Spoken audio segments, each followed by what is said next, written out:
Saving money for travel typically means sacrificing now so you can enjoy more later. Or so I thought. While saving for travel isn't always fun, it can be. Here are 5 things that I do to get pretty much anything I need, either free or significantly cheaper. I challenge you to take these 5 tips into action this week and see how much money you can save.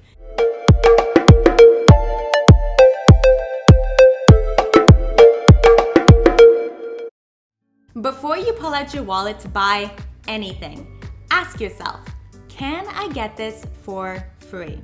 Books, use the library. Students, same goes for your textbooks. Most school libraries will have several copies that you can actually rent for the semester instead of having to outright buy them. Clothing. Think of all the clothes in your cupboard that have been lightly worn and no longer fit or that you don't like. It is likely that your friends have the same situation. Host a clothing swap. This way you will all be able to refresh your wardrobe without having to actually go out and spend any money. Think of free alternatives to the things that you have to do. For example, drying your clothes. Instead of using the energy and adding to your utility bill or having to pay $2 or $3 to dry your clothes, put them outside in the sun. This is a double whammy because yes, you're saving on the dryer cost, but also your clothing is not going to be as damaged from the heat, making it last longer. Think of free alternatives to the activities that you currently do. Instead of going to the movies, host a movie night. Instead of going to the bar drinking, have people come over for a potluck where everyone brings their own snacks and their own drinks. You can also then keep the leftovers and have food for a week. Instead of losing thousands from your bank account on a tiny bachelor apartment, live with your parents if you have the option. If there is no way for you to get it for free, next ask yourself, can I share the cost with someone else? Does every single one of your friends have a Netflix account? You can have up to 5 people on one account. Instead of all of you paying for your own subscription, why don't you share the costs? If you're in a building like I am, where there is a bachelor unit beside a bachelor unit, does every single unit need their own unlimited high-speed internet? Why don't you meet your neighbor and see if you can share the cost of a monthly unlimited plan? Do you live in the suburbs and commute 40 minutes into the city every single day for work?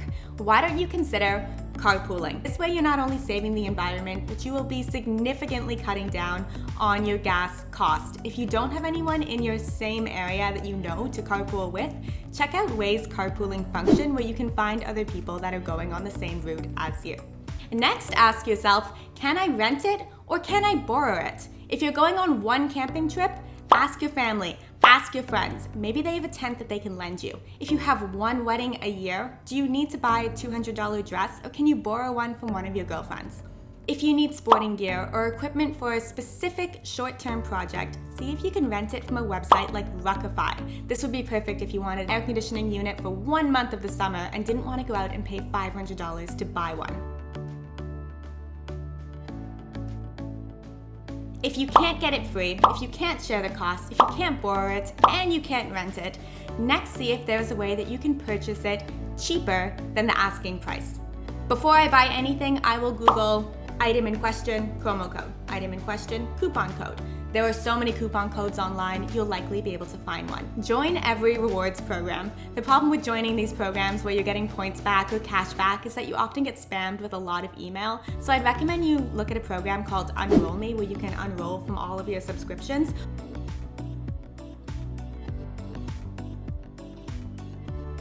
Or create a fake email address for all of these reward programs that you happen to sign up with.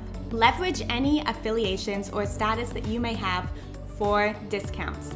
Are you a student? Are you a AAA member? Are you a veteran? Are you a senior? Is your mother a senior? And can you go shopping with her at the pharmacy on their 20% off Seniors Day to get your discounts? Does your student card have an expiry date on it, or can you continue to use it well after you've graduated?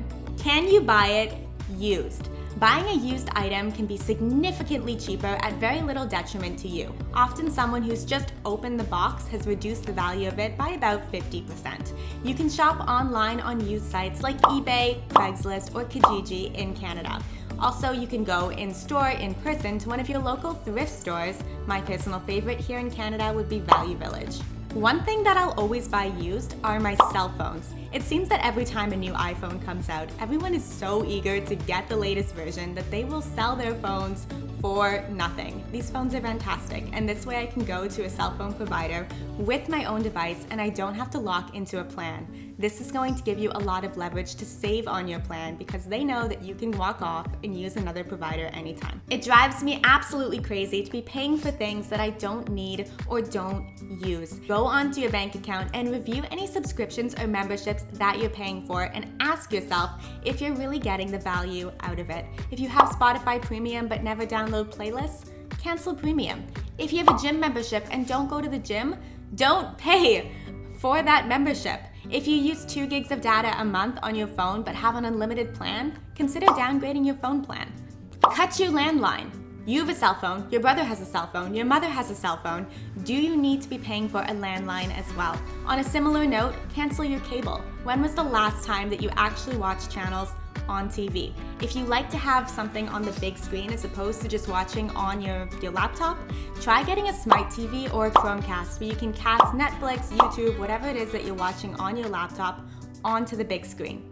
Trust me when I say it can be a lot of fun to see your travel fund growing by just getting a little bit creative with your spending. Now, if you've gone through this whole list and you've decided that no, I can't get it free, I can't share the cost, I can't rent or borrow it, I can't get it cheaper, and I can't get it used, don't go out and buy it yet. Instead, hit my face right over here and subscribe because next week I'm going to be sharing the absolute genius hacks, tips, websites and apps that I use to save money on all the things that I thought I couldn't save money on.